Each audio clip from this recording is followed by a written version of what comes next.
আকস্মিক বন্যার বিপর্যস্ত নেপালের প্রথমে শেষ কম্পনের ভূমিকম্প মনে করা হয়েছিল, পরে সেটি বেরিয়ে এসেছে ভয়াবহ হিমবাহ, ধস ও ভূমিধসের সংকেত হিসেবে। যুক্তরাষ্ট্রের ভূতাত্ত্বিক জরিপ সংস্থা জানিয়েছে, নেপাল চীন সীমান্তের কাছে ওই সময় কোনো ভূমিকম্প হয়নি, বরং হিমবাহের একটি অংশ ধসে পড়ার পর বরফ, পাথর, কাদা ও পানির বিশাল স্রোতে নেমে এসে ভয়াবহ বন্যা ও ধ্বংসজ্জের সৃষ্টি করে। বুধবার সকালে স্থানীয়রা যখন দৈনন্দিন কাজে ব্যস্ত ছিলেন, ঠিক তখনই উজান থেকে প্রায় 100 মিটার উঁচু পানির দেয়ালের মতো স্রোত ধেয়ে আসে। মুহূর্তেই তলিয়ে যায় তিমুর বাজারের এলাকা।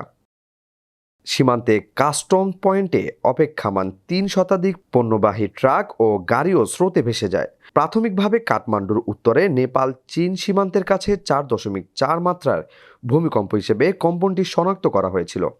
পরে ইউএসজিএস জানায় সেটি ভূমিকম্প নয়, বরং হিমবাহ, বরফ ও পাথরের বিশাল অংশ ধসে পড়ার ফলে সৃষ্ট কম্পন। স্যাটেলাইটের ছবি বিশ্লেষণে দেখা গেছে, রাসুয়াগাড়ির সীমান্ত চৌকি থেকে প্রায় 20 কিলোমিটার উত্তর পূর্বে লহেন্দে নদীতে বরফ ও পাথরের বিশাল ধস নামে। এতে বিপুল পরিমাণ পাথর, কাদা ও পানি নদীতে নেমে ভয়াবহ বন্যার সৃষ্টি করে।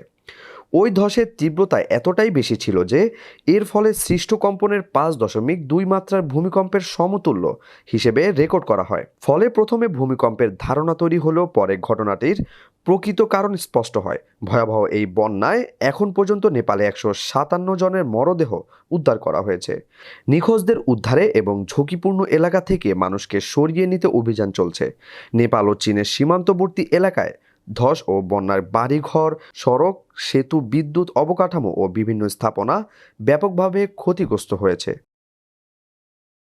তিব্বতের দিকে নিরাপত্তা ক্যামেরার ফুটেজে দেখা গেছে, বিপুল পরিমাণ পাথর, কাদা ও পানির স্রোতে ধেয়ে আসার আগে মানুষজন দৌড়ে নিরাপদ স্থানে সরে যাচ্ছেন।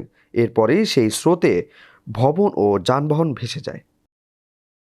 ইউএফটি ফার্স্টের সাথে ট্রেড করুন যে কোনো জায়গা থেকে। ক্যাম্পাসে ক্লাসের ফাঁকে, ঢাকার জ্যামে বসে কিংবা ঘরে বসে, ট্রেডিং এখন হাতের মুঠোয়। তাই ট্রেড করুন যখন খুশি, যেখানে খুশি।